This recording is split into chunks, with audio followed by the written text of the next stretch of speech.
Alright, here we've got a Lampride hydraulic full finish mower. It's got a 540 PTO. It's rough, okay? It's got a lot of non-factory welds on it. I measured it as 4-foot decks. It's a 40133 model, but there's a lot of non-factory welds you can see around here on the decking where the wheels hook onto it. Back there in the back where the braces are.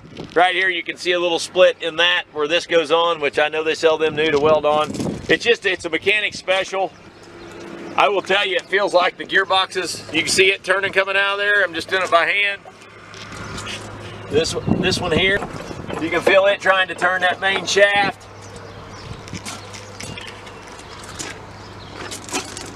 This one here, same difference, same thing.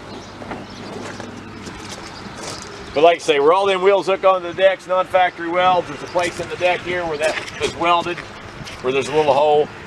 I think somebody that's handy with a welder and whatnot and has the time to do it. These are super high dollar new. You're going to buy an Absolute on Tractor House auction, but it's very average to below average. Okay, just take my word. There's a lot of little welds around that you're going to need to touch up. And just like this, you know, spindles. I mean, you got a little bent spindle there, and they've used something different to put it in. I'd say somebody was doing some commercial mowing, you know, on a little bit rougher ground, and that's why you're seeing some of these cracks and stress places in it.